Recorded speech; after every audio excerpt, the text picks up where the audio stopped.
मां कॾहिं कॾहिं सोचींदो आहियां त असांजा फनकार सिर्फ़ु इश्क ते था ॻाइनि ऐं मां लफ़्ज़ न ॻाल्हाईंदुसि। हिन वक़्तु अलाए छा छा पियो हले, दॿ झल ॿियो टियों घणो कुझु थो हले। धरती ते ॻाइणु घुरिजे, समाजी मसइला ॻाइणु घुरिजनि। यतीमी छा आहे, यतीम ॿार पंहिंजी ज़िंदगी कीअं थो गुज़ारे उन ते ॻाइणु घुरिजे। मिसकीन पंहिंजी ज़िंदगी कीअं थो गुज़ारे उन ते ॻाइणु घुरिजे। पर मूंखे अफ़सोस आहे त असांजा सिंध जा शाइर अलाए ख़बर न आहे अलाए केॾांहुं हलिया विया, अलाए केॾांहुं गुम थी विया। इहो ई हिकिड़ो कारण आहे जो 5 साल थिया आहिनि मां हीअ कैसेट जी फील्ड छॾे वियो आहियां।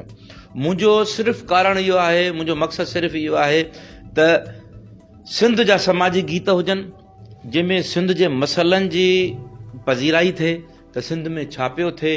बाक़ी इश्क आहे जेको कुझु बि हले पियो, मूंखे को एतिराज़ु कोन्हे। हर को माण्हू पंहिंजी रोज़गार करे थो, पंहिंजी पेट जी पूजा करे थो पियो। पर यार खाइबो आहे, पेट जी पूजा बि कबी आहे, पर कंहिं सुठे तरीक़े सां कबी आहे।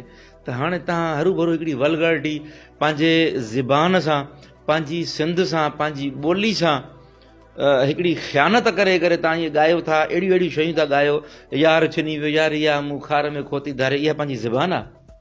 जंहिं बि ॻायो आहे मां उनखे चैलेंज थो कयां त तव्हां वञो पंहिंजी भेण, पंहिंजी माउ, पंहिंजी फैमिली सां वेही इहो गानो ॿुधो। जेकॾहिं तव्हां उते मुतमइन आहियो त भले सॼी सिंध खे ॾियो। ऐं जॾहिं बि कैसेट एल्बम जॾहिं बि कयो आहे त जेको बि गीत ॻायो आहे, पर सभ खां पहिरियों जॾहिं एल्बम मुंहिंजे हथ में ईंदो आहे, मां पंहिंजी फैमिली खे जे साम्हूं ॿुधंदो आहियां।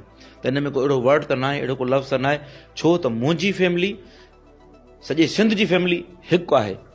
बाक़ी हाणे जेको इहो दौरु हले पियो, इहो सिस्टम हले पियो, यकीन कयो मां तमामु घणो मायूस आहियां ऐं शाइरनि खां बि मायूस आहियां।